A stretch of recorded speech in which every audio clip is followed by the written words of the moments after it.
Hello, everyone. This is one of the most brilliant and creative chess games that I've ever been able to play. It happened in the US Masters tournament in round 5.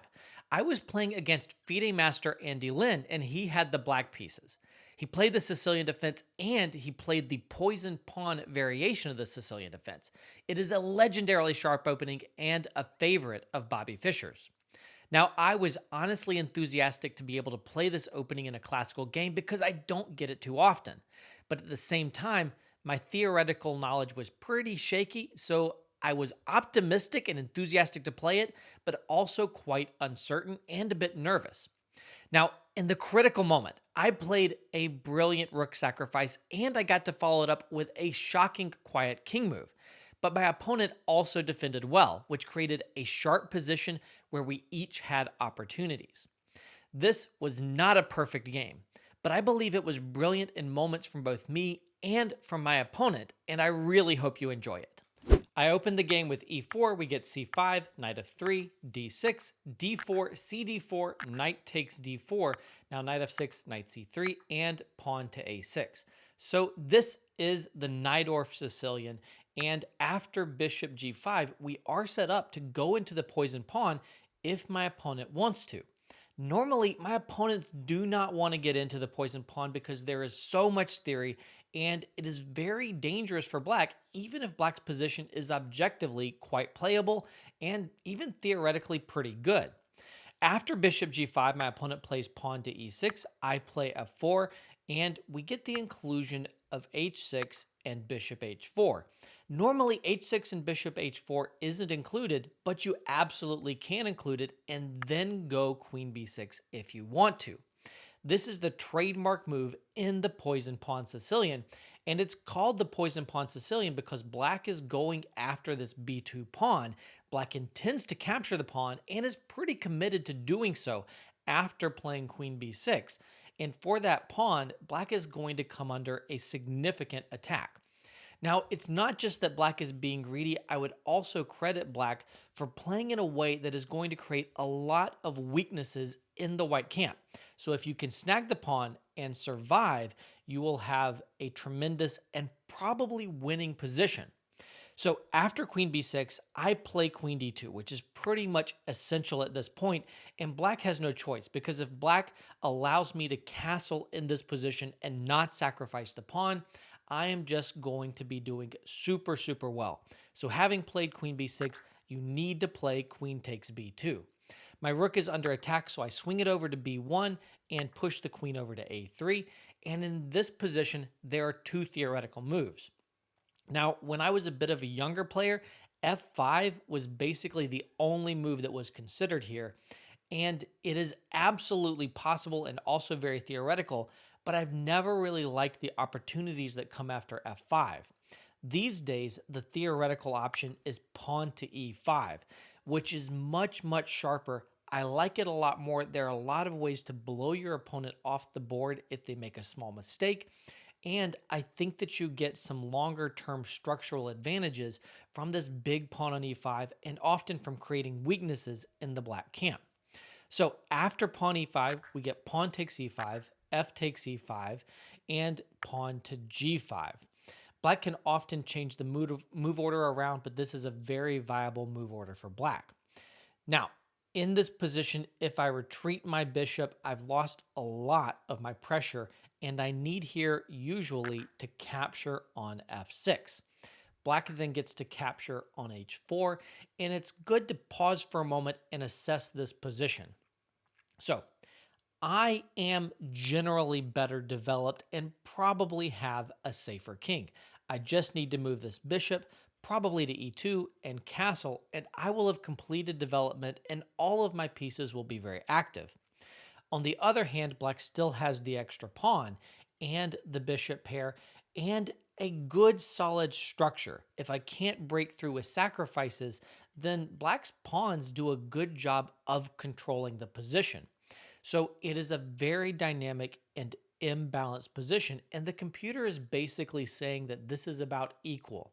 From here, for a number of moves to come, the computer's right around 0.00, but of course in a human game, this is just fire on board, anything can happen, and a draw is the least likely result.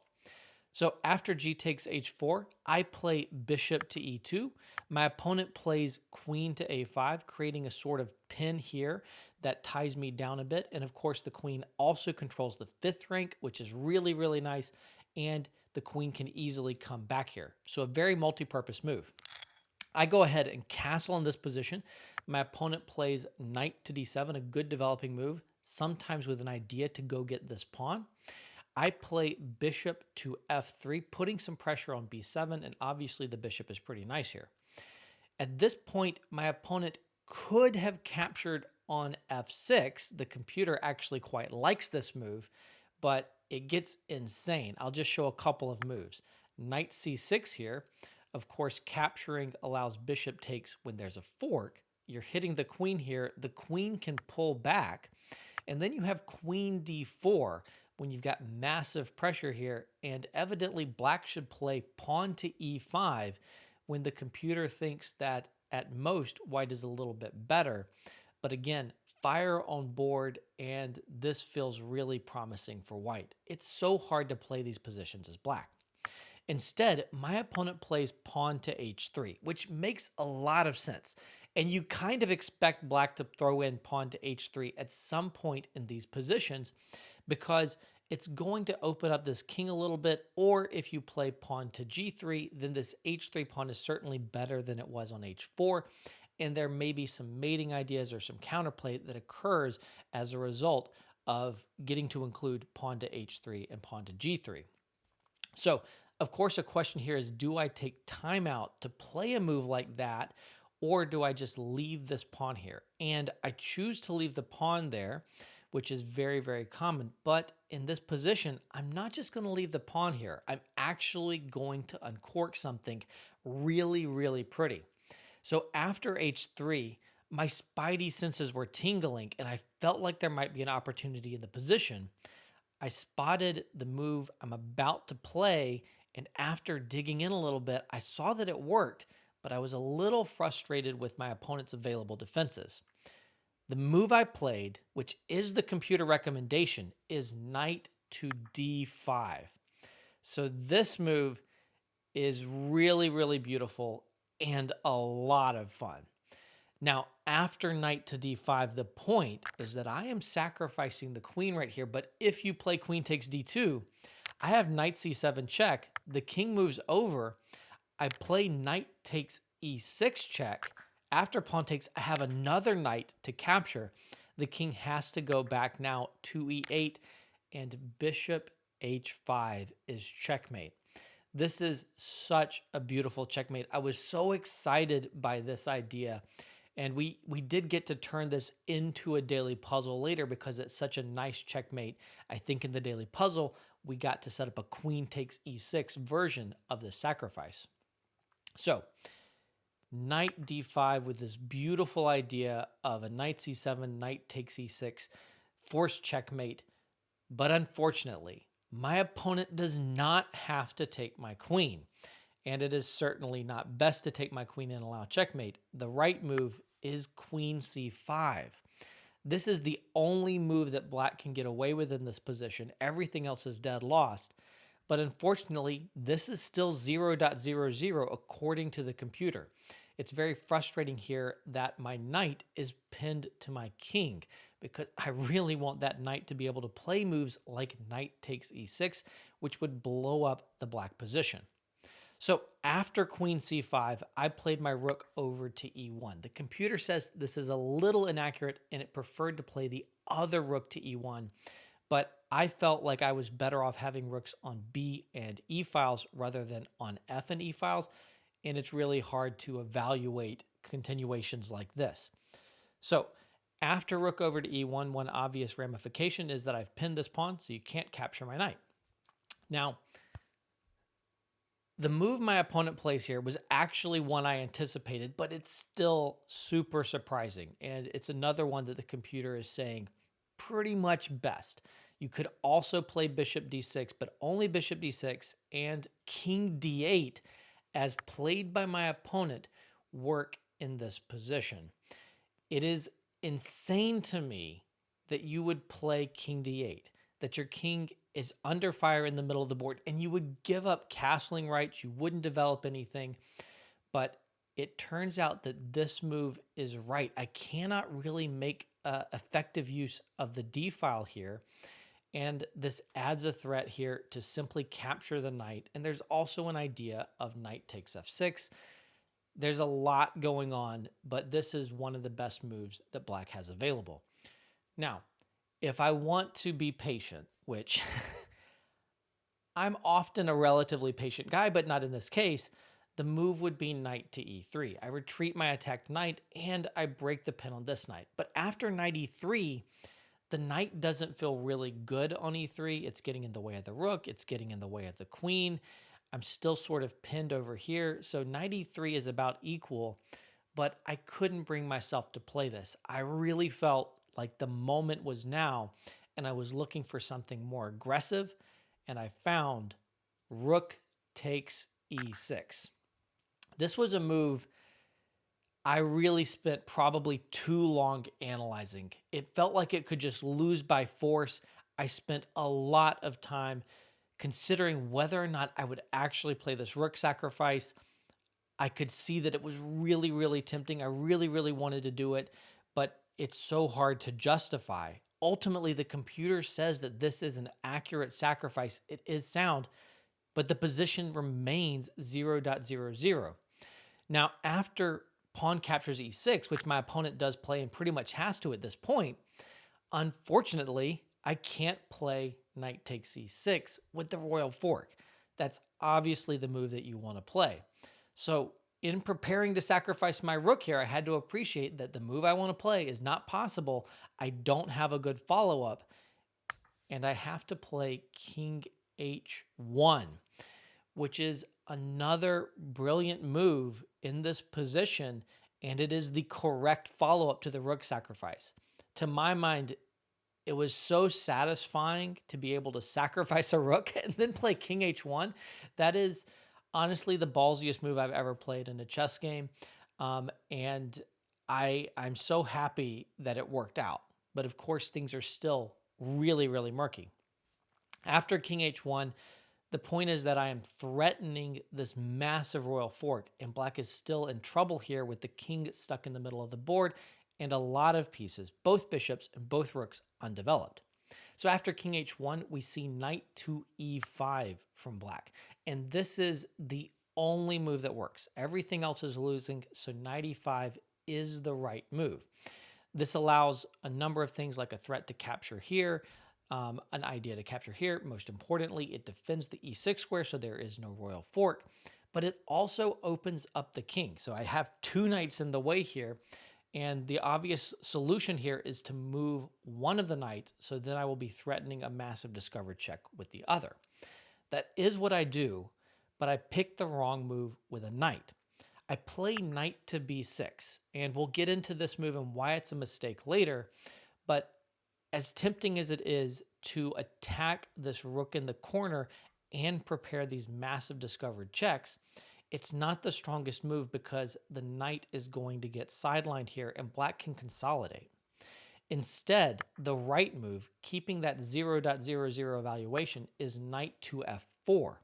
This seems much less threatening because after knight f4, I'm obviously threatening to capture on e6 with massive discoveries and also forks and an attack on the king in the center of the board.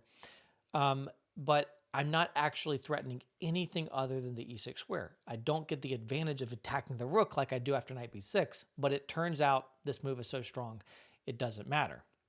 Now, I'm just going to give a computer line that leads to equality. So in this position, queen d6 is really the critical move. I did consider knight f4, by the way, but after queen d6, I just felt like I couldn't find a follow-up.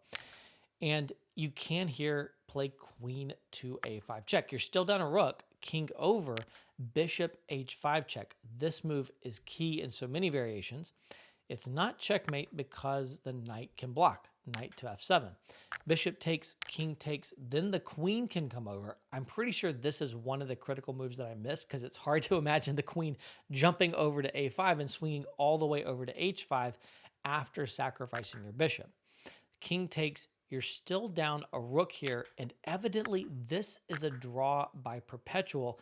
After knight takes e6, the king just steps over after the capture on g2, and rook takes b7.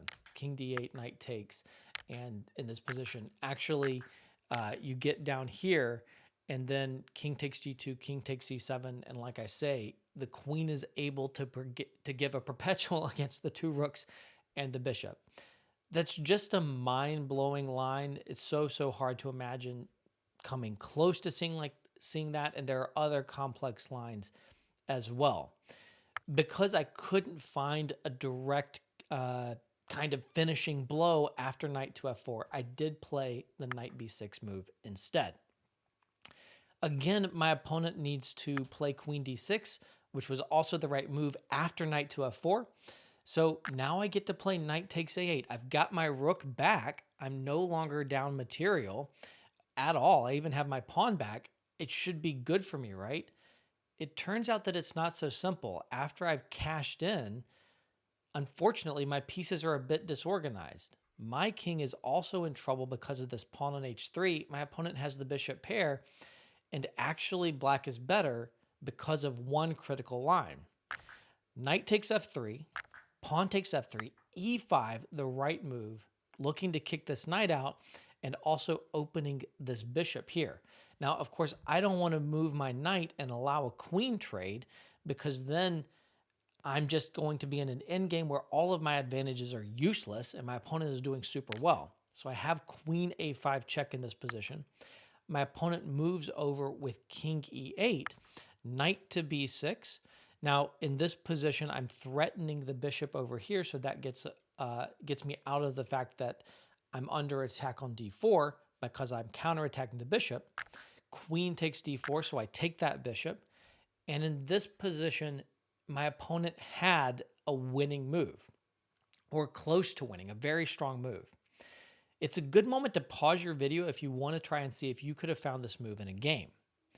The right move for black is rook to h7. Now, this move is a good move. It makes sense.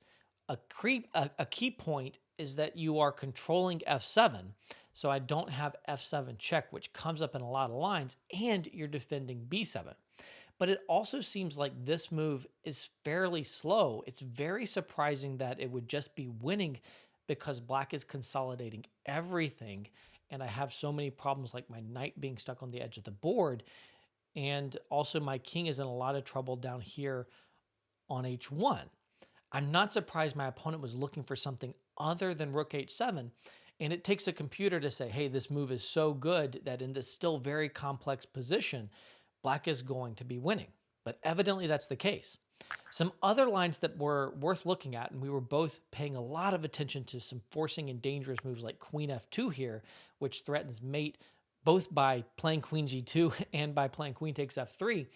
I have f7 check. So this move is really key in a lot of lines. Otherwise, moves like queen f2 are very strong. King takes f7, queen c7 check, king e8, and here is a critical point. I have knight d6 check, and I had calculated this during the game, and I was really hoping that the game would end in one of these lines. Bishop takes, and now queen to c8 check, so that I can capture on b7 with the rook next turn, and I have an overwhelming attack with the queen and rook against the king. So this was a winning line and a critical line. I also have another interesting line. After rook g8, then I can play queen c7, queen d5 is possible here, and again, knight to d6 check. Because of the same idea. And also, if queen takes, I have f7, which is not just a fork of the king and the rook, it is also checkmate, which is hilarious. But bishop takes in this position, and then f7 check, queen takes, queen check. And again, the point of the knight sacrifice is I get to capture on b7 with check. So my opponent didn't find rook h7. He did avoid these kind of very tricky fun ideas for me. He plays bishop c5, which makes a lot of sense. A nice developing move that helps keep the king trapped down here. There's also ideas of rook g8, rook g1, which is now another mate. So it makes a lot of sense, but it is a mistake. And now I'm winning again. Queen c7, which is the right move in this position. Queen d5. And the winning move for me is another one that, like rook h7, just seems very hard to find. The right move was rook to f1 for me, just defending the queen takes f3 move. And evidently my position is so strong that after rook f1, I'm about winning. But that just felt so slow and so passive to me, and I did not go for it. I don't know if I really considered rook f1. It's still kind of hard for me to consider it. Instead, I played queen takes b7, which my opponent said that he missed. He thought he was just winning after queen d5. So he also didn't consider rook f1, and he missed that this capture of the pawn would defend the f3 pawn through the queen on d5. And after queen takes b7, we're back to a 0.00 position according to the computers. At this point, I'm going to accelerate through the endgame. We get a queen trade here. Queen takes b7, rook takes b7. My knight is a little bit stuck, but my opponent also has to develop some pieces. Rook f8 here, going after the f6 pawn. I harass the bishop, which is very well placed at the moment. The bishop goes to b4. I harass it again with pawn to c3. Bishop over to a3, and then I go knight to b6. Rook takes f6. Knight. I throw in a check here first, and then after my rook check, I play knight to c4. My point is that I'm attacking the bishop on a3, and I'm also threatening knight takes e5 with check. My opponent in this position is still doing totally fine. My king is still buried over here, and yes, after my knight goes to c4, I do have this double threat, but even winning e5 doesn't really give me an advantage with my king so out of play. So my opponent could just retreat the bishop, like bishop e7, let me capture on e5, and the position should be equal. I mean, I will have two passed pawns that don't seem to be going anywhere, so I can see why my opponent was hesitant to play it, but again, the position should be about equal. Instead, my opponent felt like the time was now for a sacrifice, and he plays pawn to e4. So after e4, my opponent is going to make a lot of trouble for me with these two pawns and his rook. But to do so, he has given up this bishop. Knight takes a3. Again, as is so often the case in this game, the computer says the position is 0.00. And I'll show you the line that justifies that. But I do think that the advantage is with me here. Even if it's 0.00 according to the computer, the advantage is with me because my opponent has to play pretty much perfectly or I will consolidate and win. And there's basically no way for my opponent to win unless I make a really large tactical blunder, and there's not a lot of opportunity for it. So I think that sacrificing this piece, whether or not the computer says it was okay, was an error. So my opponent plays rook d6, threatening mate on d1. I go king g1, pawn to e3. So we have our first pass pawn for black. I go king f1. I needed to because after e3, there was another threat of mate down here. Now, in this position, the way to keep the game equal was rook to d2. And in this position, there's a threat to the a2 pawn. There's a threat to the h2 pawn. I can play knight c4, rook f2 check, a key intermediate move that pushes my king over to e1, and then rook takes h2. At this point, I can play rook c7 check, king e8. I'm going to give a long computer line. Rook h7. Ultimately, I'm going to have to sacrifice my rook for the h pawn because it does get down there and become a queen. But in this position, it's back to being equal. Of course, I think that white would be the only one who has some chance to win here because I do have two passed pawns.